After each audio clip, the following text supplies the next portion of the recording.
Primera a los Corintios, capítulo 2, versículos del 6 al 13. Dice la palabra del Señor: Sin embargo, hablamos sabiduría entre los que han alcanzado madurez, pero una sabiduría no de este siglo, ni de los gobernantes de este siglo, que van desapareciendo, sino que hablamos sabiduría de Dios en misterio, la sabiduría oculta que desde antes de los siglos Dios predestinó para nuestra gloria. Esta sabiduría que ninguno de los gobernantes de este siglo ha entendido, porque si la hubiesen entendido no habrían crucificado al Señor de la gloria. Sino como está escrito, cosas que ojo no vio ni oído oyó, ni han entrado al corazón del hombre, son las cosas que Dios ha preparado para los que lo aman. Pero Dios nos las reveló por medio del Espíritu, porque el Espíritu todo lo escudriña, aun las profundidades de Dios. Porque entre los hombres, ¿quién conoce los pensamientos de un hombre, sino el espíritu del hombre que está en él? Asimismo, nadie conoce los pensamientos de Dios, sino el Espíritu de Dios.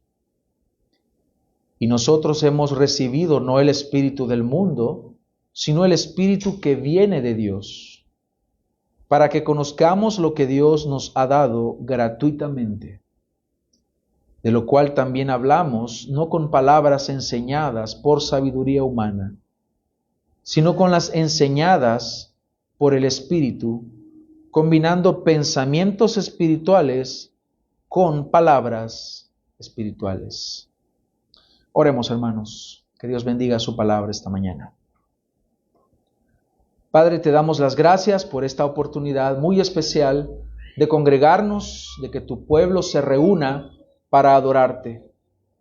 Hoy hemos leído una porción de tu palabra y te pedimos que este sea un alimento espiritual sólido para nosotros, que sea un alimento que nos fortalezca, que nos lleve a humillarnos delante de ti, que nos lleve a exaltar tu santo nombre. Te pedimos, Señor, que bendigas esta predicación, que este sermón sea claramente explicado, que no sea alterado y que no sea minimizado, sino que sea expuesto según la verdad de Dios, y que de esta manera podamos ser fortalecidos como iglesia. Ayúdame en la exposición de este texto para que sea fiel a tu palabra. En tu nombre oramos, Señor. Amén.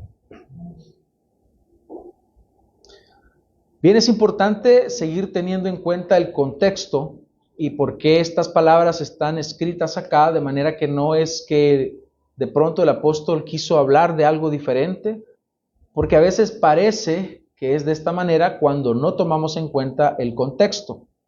Ya en la sección anterior hemos escuchado y se nos dijo que nuestra fe no descansa en la sabiduría de los hombres, sino en el poder de Dios. Y habíamos dicho que este poder de Dios propiamente es Cristo mismo. Cristo es el poder de Dios. Si quitamos a Cristo del Evangelio, tenemos un mensaje vacío. Pero Cristo, siendo la parte central o la piedra angular, es lo más importante y lo más relevante dentro del mensaje. Hablábamos también anteriormente que el apóstol Pablo está resolviendo un problema en la iglesia de Corinto, y es que hay división. Y les está dando diferentes maneras cómo solucionar ese problema.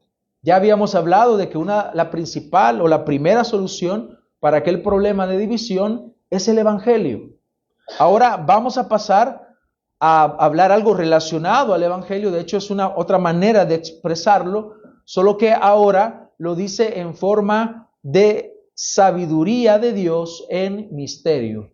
Y ese sería el título de este sermón: la sabiduría de Dios en misterio. La sabiduría de Dios en misterio. El apóstol Pablo ha mencionado antes que para aquellos que se pierden, el mensaje de la cruz, ¿qué es? Locura. Esta es una manera de expresarse irónica, no es que en verdad el evangelio es una locura, sino que lo que el apóstol Pablo está diciendo, que aquellos o entre aquellos que se pierden, el mensaje de la cruz es locura o necedad. Podemos, según la Biblia que estemos consultando, aparece necedad o aparece locura. La Nueva Biblia de las Américas, en 1 Corintios 1:18, dice, porque la palabra de la cruz es necedad para los que se pierden, pero para nosotros, los salvos, es poder de Dios. Entonces, la percepción de la gente en cuanto al evangelio es que el evangelio es necedad, es locura, es irrelevante, es algo que no se necesita. Pero ahora el apóstol Pablo ya no va a utilizar un lenguaje irónico. Aquello es como un lenguaje irónico. Bueno, esta locura es la que salva. Está hablando en un lenguaje irónico. Pero ahora va a aparecer el contraste de aquel lenguaje irónico. ¿Qué sería entonces ese contraste o lo opuesto a aquella necedad? La sabiduría. La sabiduría. Si para aquellos que aborrecen al Señor el evangelio es una locura, entonces ahora Él va a hablar de lo que piensan aquellos que sí creen. ¿Y cómo les llama? Dice, los que han alcanzado madurez. Si revisamos nuevamente el texto, dice, versículo 6 de este capítulo 2, dice, sin embargo, hablamos sabiduría entre quienes, entre los que han alcanzado madurez. El contraste a los que dicen entre los que no conocen al Señor. Aquí estamos hablando entonces de entre los que han alcanzado madurez. Entonces el evangelio es sabiduría de Dios. Para nosotros es sabiduría de Dios. El evangelio que se nos ha mostrado a nosotros entonces va contra la razón, pero solo en el sentido de que ningún hombre o a ningún hombre se le pudo haber ocurrido una forma tan justa y perfecta de salvar a los pecadores. Por eso se nos habla de un misterio. Misterio que en el griego es mysterion, que significa algo que no se puede ver de una forma natural, a no ser que esto sea revelado. Y Dios ha revelado este misterio. La mayoría de personas, hermanos, tienen ideas o concepciones en cuanto a la salvación o cómo ser salvos, que no son ciertas. Por ejemplo, algunas personas piensan que un Dios que es tan amoroso no pudo haber creado un infierno eterno para castigar al pecador. De manera que dicen, al final Dios no va a soportar tanto sufrimiento. Entonces lo que Dios va a hacer es que va a sacar a todas las personas que están en el infierno y a todos los va a llevar al cielo y ahí vamos a estar todos felices. Otros dicen, Dios solo debería dejarnos de disfrutar la vida y cuando muramos, pues todos vamos a ir al cielo. Eso es lo que dicen muchos. Cuando muramos, todos vamos a ir al cielo. Así que podemos disfrutar la vida como nosotros queramos. Otros dicen, es tan fácil como que Dios perdone a todos y así todos somos salvos y ya. Pero estas maneras de pensar y otras que existen no hacen otra cosa sino que ignorar los atributos de Dios. ¿Qué son los atributos de Dios? Son las características esenciales que nos describen la naturaleza de Dios, que nos describen también su carácter. Pero Dios no puede anular de ninguna manera sus atributos. Dios no puede negarse a sí mismo. Así que estas concepciones populares de la salvación hacen a un lado la justicia de Dios, hacen a un lado su ira, hacen a un lado el castigo del mal, hacen a un lado la eternidad de Dios y cualquier otro atributo que es propio de Dios o que es inherente a Dios, es parte de su naturaleza, Estas concepciones erradas lo que hacen es ir en contra de quien Dios es. Así que vemos entonces que las personas quieren salvarse por sus propios métodos. La gente quiere salvarse ayudando al prójimo. La gente quiere salvarse congregándose en una iglesia. Y no nos salvamos por congregarnos en una iglesia. Como también no nos salvamos siendo buenos ciudadanos, dando de comer a los pobres, comprando indulgencias. No nos salvamos de esta forma. Hay una sola forma de salvarse que está claramente descrita en la palabra de Dios, y es por medio de la fe en Jesucristo. Así que Dios tenía en mente algo mejor, algo que es único y algo que a nadie se le podía ocurrir. ¿Por qué? Porque la salvación del hombre está concebida inicialmente en la mente de Dios. ¿Para qué? Para que Dios tenga en todo la gloria. En este sermón quiero que al final pongamos nuestra mirada en Cristo y que le demos la gloria a Él por lo que Él hizo. Que este mensaje despierte en nosotros un corazón agradecido por su obra maravillosa. Vamos a utilizar nada más 2 encabezados en este sermón. El primero es las características de la sabiduría de Dios en misterio y la revelación del misterio. Únicamente esos serían los 2 grandes encabezados sobre los cuales vamos a estar desarrollando este sermón. Ahora, entonces, habiéndonos introducido a esta sección que el apóstol Pablo nos da, veamos qué características tiene entonces esta sabiduría de Dios en misterio. Dice el versículo 7, sino que hablamos sabiduría de Dios en misterio, la sabiduría oculta que desde antes de los siglos Dios predestinó para nuestra gloria. Esta sabiduría que ninguno de los gobernantes de este siglo ha entendido, porque si la hubiesen entendido, no habrían crucificado al Señor de gloria. Sino como está escrito, cosas que ojo no vio, ni oído oyó, ni han entrado al corazón del hombre, son las cosas que Dios ha preparado para los que le aman. La primera característica que vemos de esta sabiduría es que estuvo oculta desde antes de los siglos. ¿Qué hacía Dios antes de crear todas las cosas? ¿Qué estaba haciendo el Señor? ¿Qué estaba haciendo este Dios triuno o Dios trino al que nosotros adoramos? Sin duda alguna, la Biblia no nos revela actividades que el Dios trino haya realizado antes de la fundación del mundo, antes de crear todas las cosas. Sin embargo, sí nos habla que se realizó un plan eterno, un plan que contempla al Hijo de Dios siendo el Cristo. Cristo es un título que significa ungido. Ese es el Mesías. Mesías es igual a Cristo. Significa ungido. Este plan también contemplaba la caída de Adán y la caída de toda la humanidad en Adán. Este plan contemplaba la salvación de esa raza caída. Este plan contemplaba el destino de los salvos, el destino de los hijos de Dios. Este plan contemplaba la gloria del Dios trino por medio de la exaltación del Hijo. A esto es lo que nosotros llamamos el plan eterno de Dios, porque fue concebido en la eternidad, cuando nada existía. No es que Dios creó porque se sentía solo.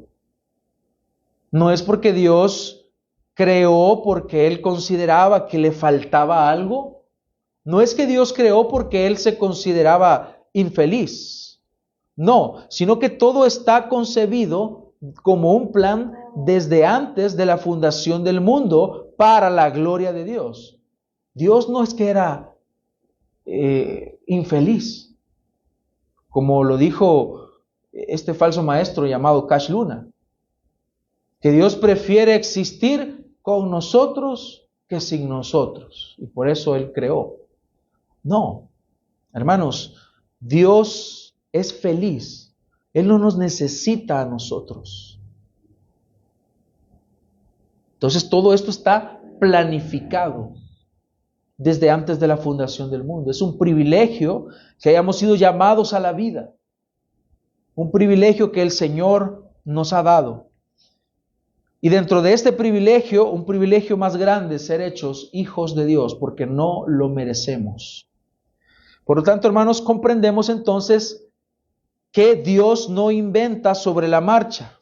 Dios no dice, bueno, voy a crear a ver qué pasa. No, Dios ha decretado. Dios ha decretado y de forma directa vemos entonces acá algo que llamamos en la teología de pactos el pacto de redención, que está vinculado a este plan eterno. ¿Qué es el pacto de redención? Vamos a definirlo de la forma más simple. Entendemos primero que un pacto es un compromiso que vincula a ciertas partes, un compromiso vinculante entre dos o más personas. Un compromiso en el cual se debe de cumplir algo. Y cuando hablamos del pacto de redención, hablamos que antes de que las cosas fueran creadas, Dios, el Dios triuno, determinó que el Hijo habría de encarnar para rescatar y para salvar a aquellos que el Padre le dio.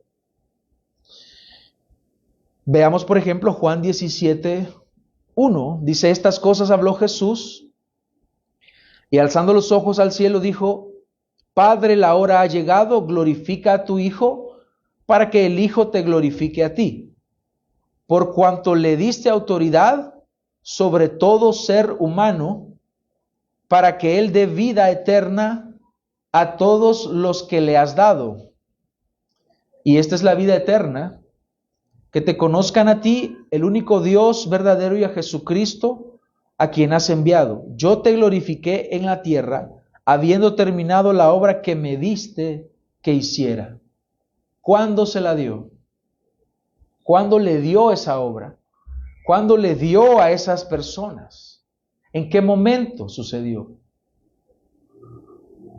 Dice, y ahora glorifícame tú, versículo 5, Padre, junto a ti, con la gloria que tenía contigo. ¿Cuándo? Antes de que el mundo existiera. Porque fue ahí cuando se determinó la salvación de los pecadores. Él dice, he manifestado tu nombre a los hombres que del mundo me diste. ¿Cuándo? Antes de que el mundo existiera. Eran tuyos y me los diste y han guardado tu palabra.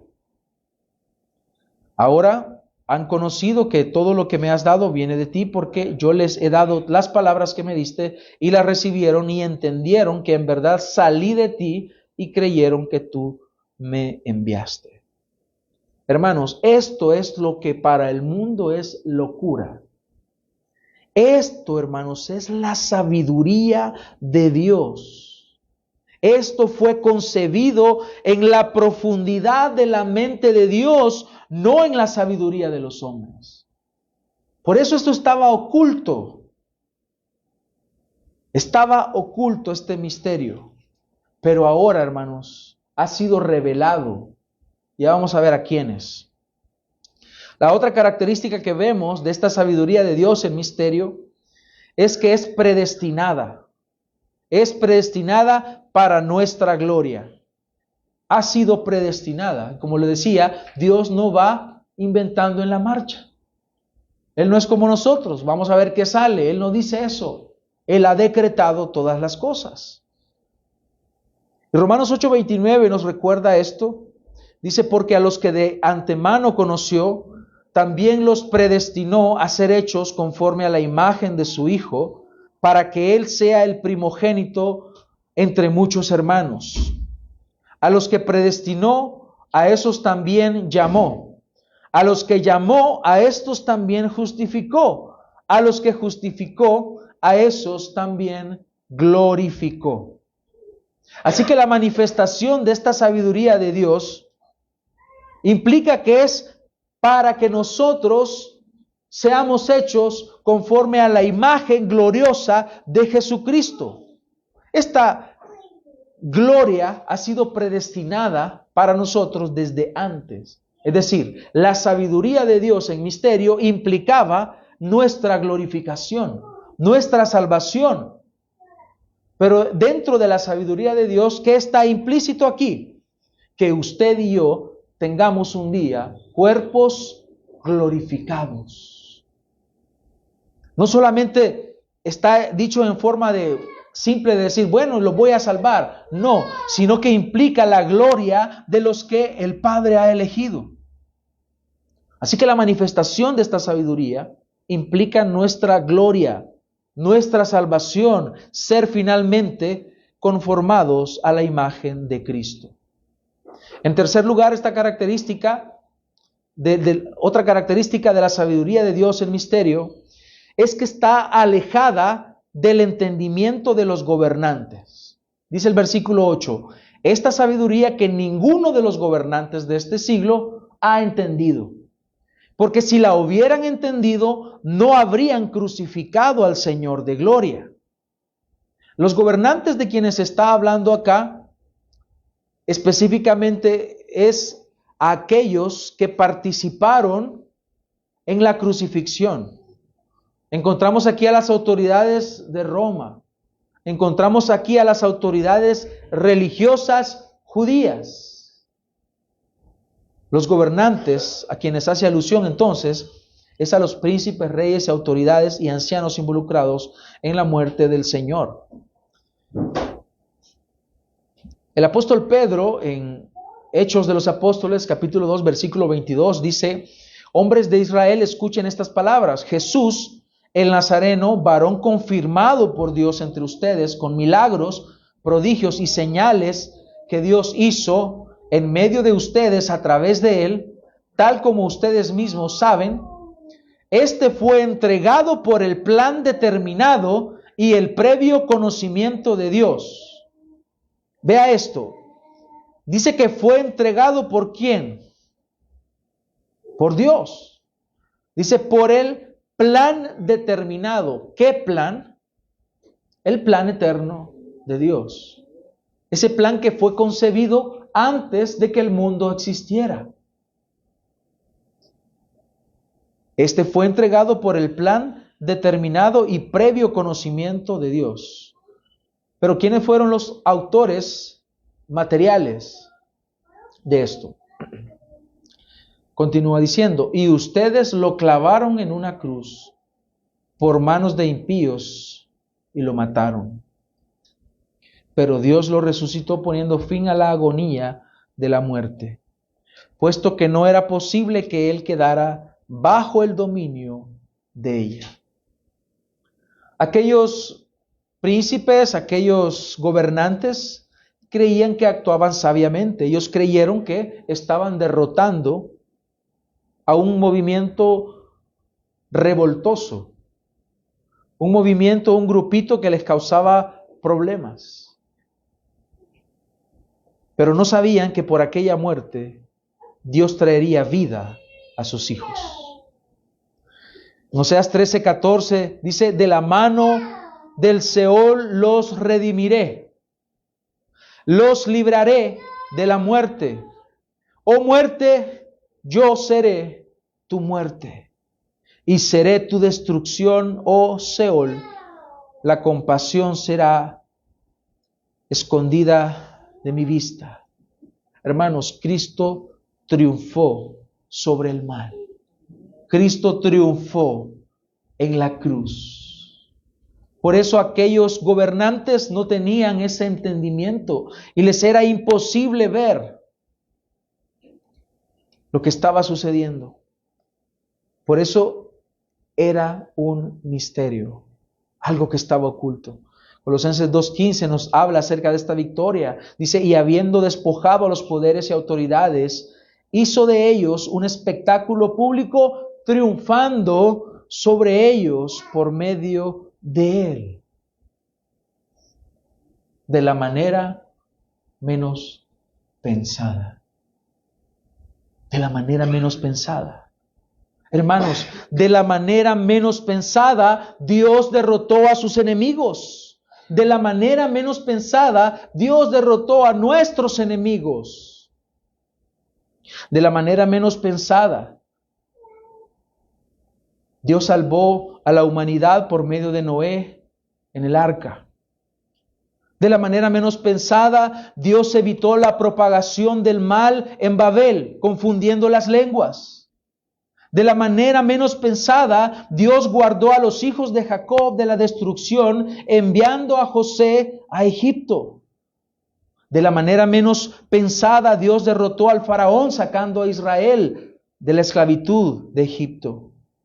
Fue de la manera menos pensada que Dios derribó los muros de Jericó para que Israel se introdujera a Canaán. De la manera menos pensada, Dios derrotó a los enemigos de Israel, guiados por Gedeón, con solo 300 hombres. De la manera menos pensada, Dios proveyó a un redentor para Noemí por medio de Ruth, una moabita, de la cual vendría después el rey David. De la manera menos pensada, Dios humilló a los filisteos, matando al gigante Goliat por medio de un joven con una honda y un palo. De la manera menos pensada, Dios resguardó la descendencia de David cuando Atalía usurpó el trono y mató a toda la familia real, y solo quedaba Joás, el hijo de Ocosías, de donde vendría nuestro Señor Jesucristo. De la manera menos pensada, Dios sanó a Naamán mandándolo a un río que para él era sucio, a que se zambullera 7 veces y fue sano. De la manera menos pensada, Dios humilló al rey Nabucodonosor para que él cambiara su comportamiento y fuera humillado y se comportara como una bestia hasta que se arrepintió de su vanagloria y su orgullo. De la manera menos pensada, Dios llevó el anuncio de la venida del Mesías por medio de los profetas. De la manera menos pensada, Dios envió a su único Hijo al mundo, siendo concebido por obra del Espíritu Santo, naciendo de una virgen. De la manera menos pensada, hermanos, Dios proveyó salvación al hombre por medio de la vida y muerte de Jesús, el Hijo de Dios.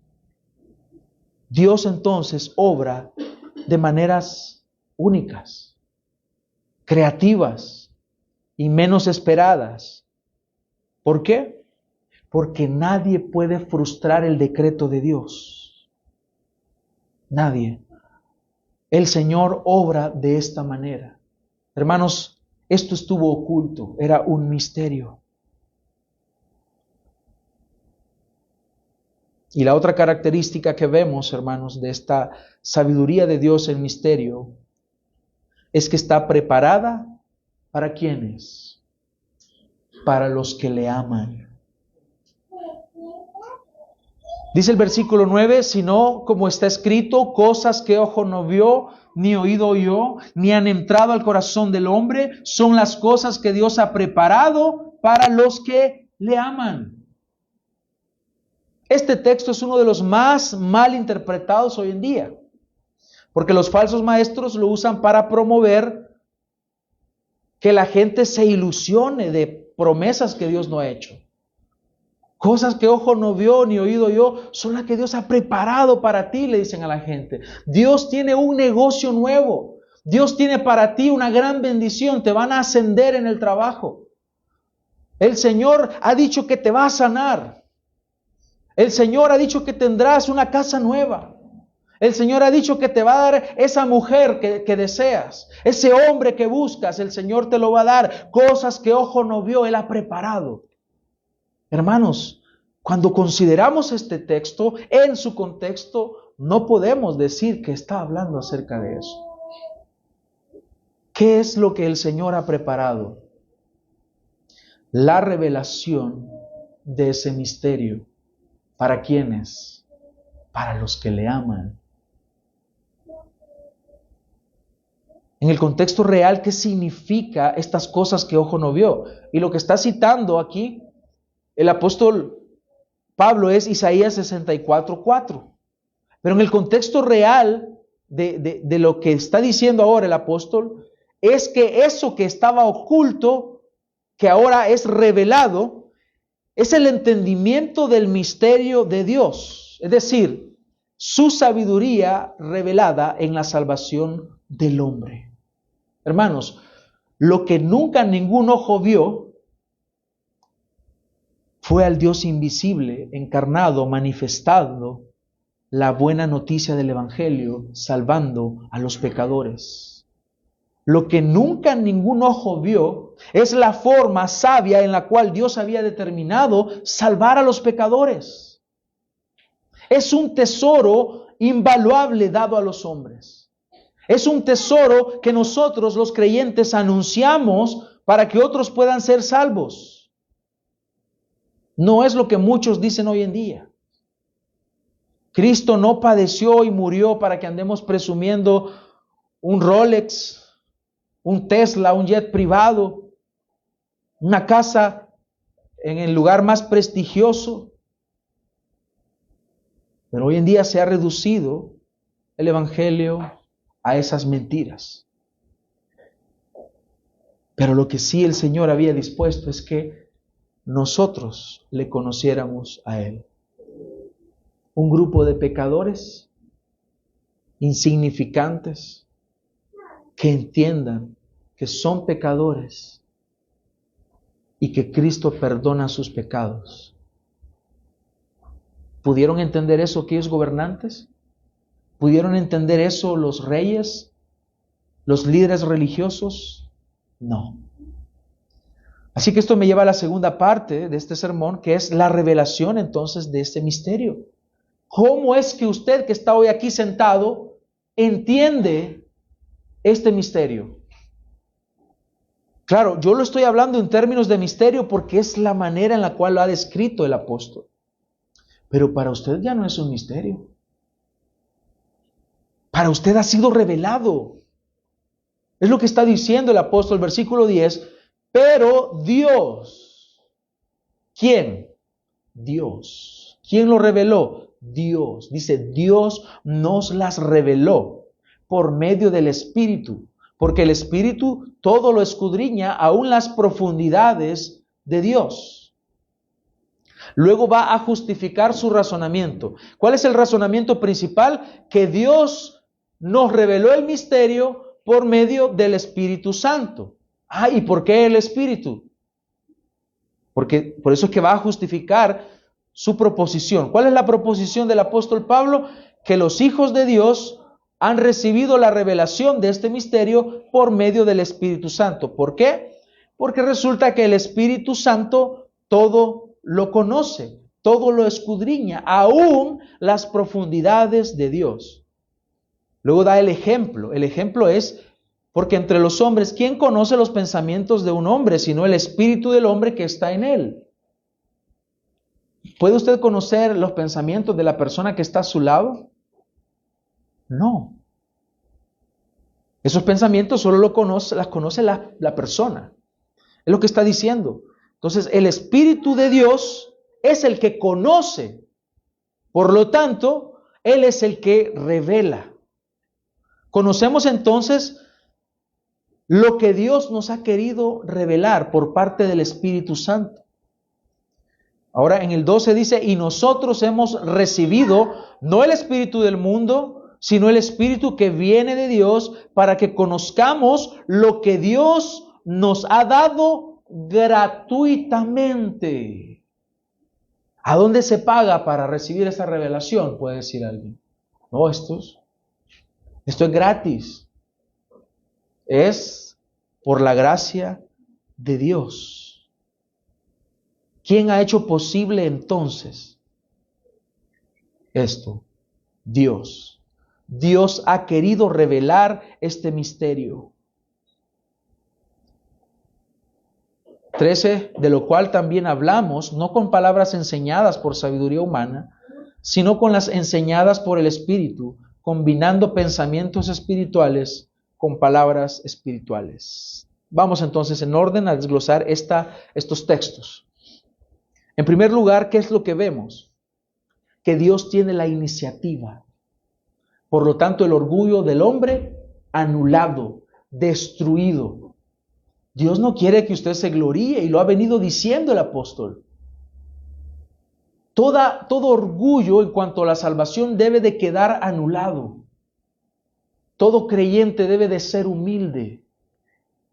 Todo creyente no puede creerse más que otros. Es incongruente un orgulloso como hijo de Dios. Es incongruente, no cabe. Porque el Hijo de Dios se humilla. Porque el Hijo de Dios entiende la palabra de Dios y entiende que aquí dice que es Dios quien tuvo la iniciativa. Entonces, todo orgullo queda anulado. Por eso no cabe dentro de los hijos de Dios una actitud de orgullo. No podemos, hermanos, estar enorgulleciéndonos de lo que somos. Dice Juan 1:18, nadie ha visto jamás a Dios. El unigénito Dios que está en el seno del Padre, Él lo ha dado a conocer.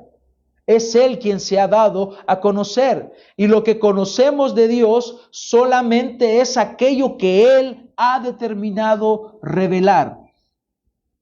Este misterio ha sido Dios quien lo ha dado a conocer al hombre. ¿Para qué? Para que creamos en Él. Entonces vemos aquí en primer lugar que Dios ha revelado el misterio. Colosenses 1:25 dice, de esta iglesia fui hecho ministro conforme a la administración de Dios que me fue dada para beneficio de ustedes, a fin de llevar a cabo la predicación de la palabra de Dios, es decir, el misterio. Vea cómo él está utilizando ahora en la carta que le envía a Colosas. Él está utilizando los mismos términos y él dice, el misterio que ha estado oculto desde los siglos y generaciones, pero que ahora ha sido manifestado ¿a quiénes? A sus santos. Y cierro con esta parte, con este versículo 27.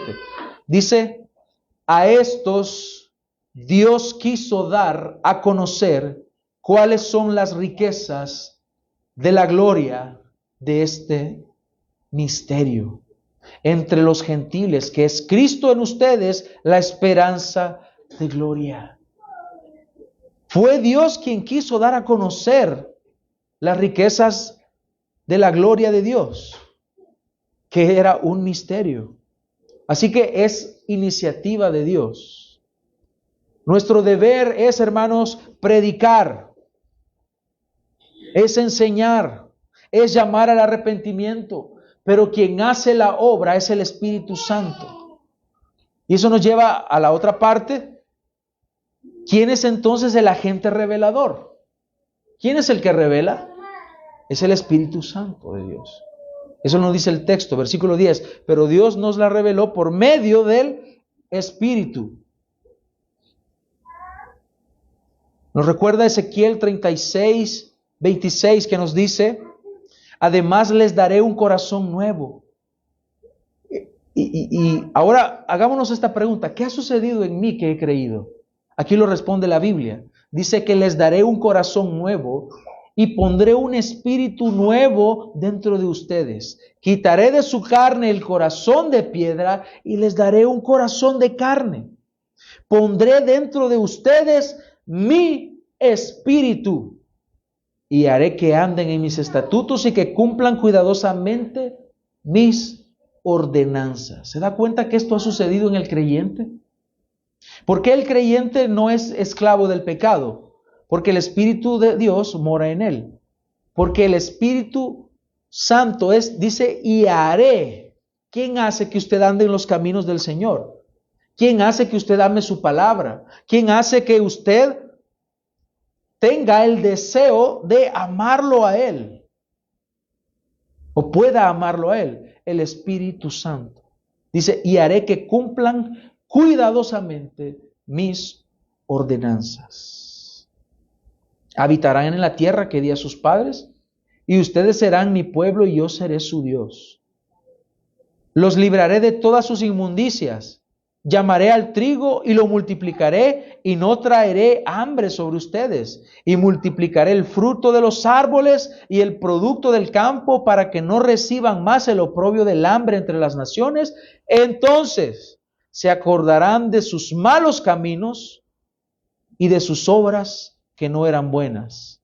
Y se aborrecerán a ustedes mismos por sus iniquidades y por sus abominaciones. Todo esto por el Espíritu Santo. ¿Quién hace que usted se acuerde de sus malos caminos y que usted se acuerde de las obras que hizo en el pasado que no eran buenas y que usted, al recordar todo eso, se aborrezca a usted mismo? El Espíritu Santo de Dios. ¿Quién hace eso? El Espíritu Santo de Dios. Job decía, me aborrezco, decía él. Así que cuando nos aborrecemos a nosotros mismos, contrario a lo que dice la psicología moderna, no es que tienes que amarte, tienes que dedicarte tiempo a ti. Es que, hermanos, ya nos amamos y nos amamos en exceso. Siempre queremos lo mejor para nosotros. Siempre buscamos lo mejor para nosotros, porque ya nos amamos. Nos entregamos por nosotros mismos.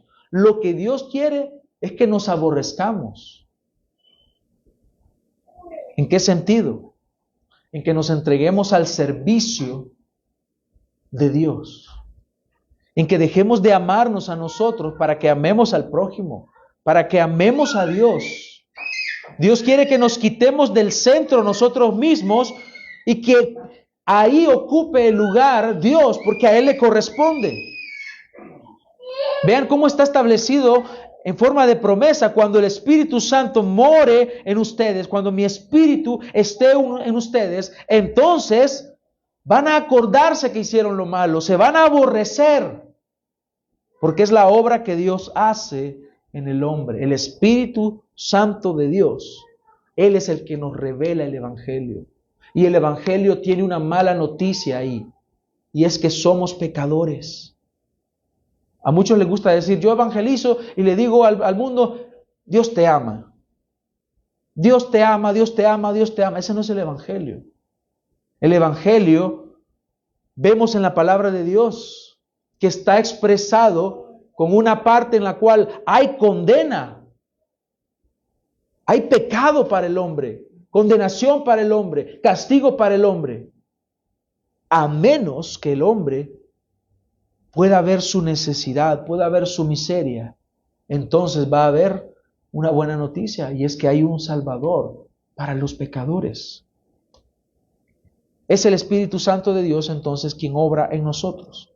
Juan 3:8 nos dice que el viento sopla por donde quiere, oye su sonido, pero ¿qué es lo que uno no sabe? Ni de dónde viene ni para dónde va. Así es todo aquel que es nacido del Espíritu Santo. Ahora, ¿cuál es la forma o el método que Dios utiliza para revelar ese evangelio? Es la regeneración. La regeneración. Dios ha revelado el misterio a los que han nacido de nuevo. Versículo 12, dice el apóstol en el texto de 1 a los Corintios, y nosotros hemos recibido no el espíritu del mundo, sino el Espíritu que viene de Dios. ¿Para qué? Para que conozcamos lo que Dios nos ha dado gratuitamente. ¿De qué está hablando? De la revelación de ese misterio, del Evangelio. ¿Qué es la regeneración? Veámoslo de una manera simple, siempre bíblica. Santiago 1:18. Dice, en el ejercicio de su voluntad, Él nos hizo nacer por la palabra de verdad, para que fuéramos las primicias de sus criaturas. Aquí Santiago nos está diciendo que la elección y el nuevo nacimiento, el nacer de nuevo, es algo que Dios soberanamente hace. Es la nueva vida que hay en un hombre que estaba muerto, pero que ahora vive. Este nacimiento se compara con el nacimiento físico. Cuando usted nació, ¿usted decidió la familia? Yo no pedí nacer, dice el adolescente rebelde. Claro, eso ya lo sabemos. Pero Dios quiso que naciera. Soberanamente Él eligió. Usted probablemente se dirá hoy en día, ¿por qué no nací en Suiza? ¿Por qué no nací en Alemania? ¿Por qué no nací en otro país, en Europa? No. ¿Por qué tengo esta complexión física? ¿Por qué tengo este color de piel? El Señor quiso soberanamente. Ahora, el creyente se hace esa pregunta. Señor, yo no quería nacer de nuevo. Yo quería condenarme, pero no me dejas que use mi libre albedrío. No, Dios soberanamente hizo que aquellos pecadores se arrepintieran, creyeran en Él y fueran salvos. Así que es el Espíritu Santo quien ha hecho que nosotros conozcamos lo que gratuitamente ha hecho por nosotros, gratuitamente. Si quiere anotar otro texto que es muy importante, en Tito 3:5, nos habla acerca de esa salvación, que no es por obras. Dice, Él nos salvó no por las obras de justicia que nosotros hubiéramos hecho, sino conforme a su misericordia, por medio del lavamiento de la regeneración y la renovación del Espíritu. Eso es el nacer de nuevo. Este Espíritu Santo dice que Él derramó sobre nosotros abundantemente por medio de Jesucristo nuestro Salvador, para que justificados por su gracia fuéramos hechos herederos según la esperanza de la vida eterna. Entonces, ¿cómo es que conocemos este misterio? Que ya no es misterio para nosotros, que es el Evangelio, porque el Espíritu Santo obró en nosotros. Él no solo nos hace que entendamos conceptualmente o en la mente, sino que Él nos hace que nosotros vivamos de acuerdo a la palabra de Dios. El Evangelio no solamente lo creemos intelectualmente, sino que nosotros lo vivimos, lo ponemos en práctica. Ahora, ¿cuáles son los efectos de esta revelación del misterio? ¿Qué efectos tiene entonces todo esto? Versículo 13, de lo cual también hablamos. El hecho de entender este misterio invade tanto nuestro corazón, invade nuestra vida, que de la abundancia del corazón habla la boca. Dice, esto hablamos, esto predicamos, esto enseñamos. ¿Cuál es el principal entonces, el principal efecto de esta revelación del misterio? Que cuando conocemos el misterio, entonces hablamos de la revelación de ese misterio. Los apóstoles decían en Hechos 4:20, nosotros no podemos dejar de decir lo que hemos visto y oído. Cristo es el tema de conversación principal. Cristo es el tema de la iglesia. Cristo es el tema del hogar, su evangelio, su salvación. Nuestra vida gira en torno a la verdad del evangelio. No podemos dejar de hablar de esto. ¿Qué enseñamos entonces? Dice, no con palabras enseñadas por sabiduría humana, sino con las enseñadas por el Espíritu.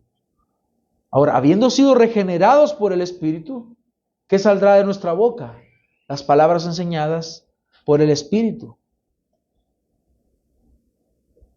Combinando pensamientos espirituales con palabras espirituales. Primero es el pensamiento, luego la expresión verbal. Por eso es que dice combinados pensamientos espirituales con palabras espirituales. ¿Qué significa esto, hermanos? Que el Espíritu Santo ha invadido nuestra mente. Que el Espíritu Santo nos gobierna. Que el Espíritu Santo es quien nos enseña. Por lo tanto, lo que sale de nuestra boca es lo que primero fue el pensamiento. Primero pensamiento espiritual y luego expresión verbal de ese pensamiento espiritual. Eso es lo que está diciendo. ¿Qué es lo que hablamos? Pensamientos espirituales manifestados en palabras espirituales.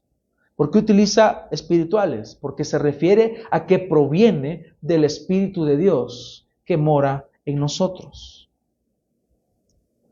Si el Espíritu Santo no le gobierna a usted,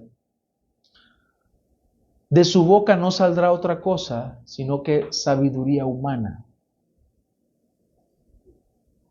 pensamientos humanos. Pero si a usted le gobierna el Espíritu Santo, ¿qué va a salir de su boca? Las palabras del Espíritu Santo. Y recordaba claramente las palabras de Ezequiel 3:1, donde dice: entonces él me dijo, ponga mucha atención, hijo de hombre, come lo que tienes delante, cómete este rollo y ve, habla a la casa de Israel. Abrí pues mi boca y él me dio a comer el rollo. Entonces me dijo: hijo de hombre, alimenta tu estómago y llena tu cuerpo de este rollo que te doy. Y lo comí, y fue en mi boca dulce como la miel. Me dijo además: hijo de hombre, ve a la casa de Israel y háblales con mis palabras. Hermanos, debemos de ir a la palabra de Dios para que hablemos la palabra de Dios. No pretendamos ser usados por Dios hablando la palabra de Dios si ni siquiera la leemos. La palabra de Dios es dulce. Para el Hijo de Dios es dulce, es más dulce que la miel. Es agradable.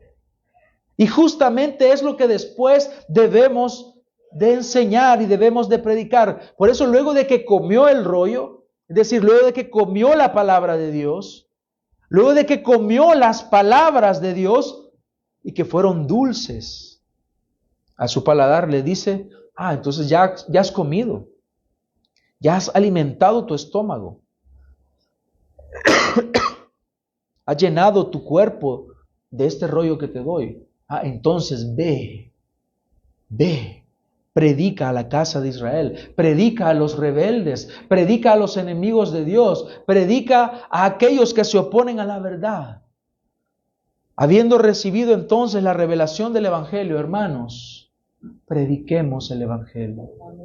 Abramos nuestra boca, hablemos del Evangelio en casa, hablemos del Evangelio en el trabajo, hablemos del Evangelio con los amigos, aunque se aburran. No significa que solo vamos a hablar de eso. No, hay otros temas. Pero el tema principal de nuestra conversación debe de ser la revelación del Evangelio. Concluyo, hermanos, con 3 aplicaciones importantes para nosotros. En primer lugar, hermanos, aquí aprendemos que no debemos de enorgullecernos porque ahora entendemos el Evangelio. No se enorgullezca. Aunque usted entiende el Evangelio en la forma más básica, no preste su corazón al orgullo. No nos enorgullezcamos de eso. El Señor ha decidido revelarnos a nosotros su santo Evangelio, pero eso no es motivo de orgullo. En segundo lugar, hermanos, roguemos a Dios por un corazón agradecido, que al reconocer la salvación que el Señor nos ha dado, pensemos en la obra que Cristo ha hecho y demos gracias a Dios por el favor inmerecido que nos ha dado. En otras palabras, hermanos, seamos agradecidos al entender el Evangelio. No seamos orgullosos, seamos agradecidos. Y en último lugar, hermanos, si hemos sido transformados por el Evangelio, entonces prediquemos el Evangelio. Usted necesita el Evangelio todos los días, no solo el día domingo. Todos los días debemos predicar el Evangelio. Yo lo necesito para mí, yo lo necesito comer, como se le dijo a Ezequiel. Yo necesito alimentar mi estómago. Yo necesito llenar mi cuerpo de la palabra de Dios para poder predicarlo. El Evangelio no es una puerta que abandonamos en los primeros días luego de nuestra conversión. El Evangelio, hermanos, es el camino que recorremos. No es la puerta. No es solamente una etapa inicial y luego la abandono. Yo no digo el Evangelio es solo para los que recién convertidos. No, yo ya estoy para otras cosas. Tú y yo necesitamos el Evangelio todos los días. Así que prediquemos el Evangelio, enseñemos el Evangelio, discipulemos a otros para que también crean, para que cumplamos el mandato de nuestro Señor Jesucristo de ir y hacer discípulos. Todo discípulo discipula a otros para llevarlos a Cristo. Esta obra, hermanos, de enseñar y de discipular, de predicar, no se separa en ningún momento de la palabra de Dios. Dios nos dice a nosotros hoy que comamos el libro. Y entonces, luego de comer el libro, luego de comer su palabra, vayamos y hablemos las palabras del Señor. Oremos.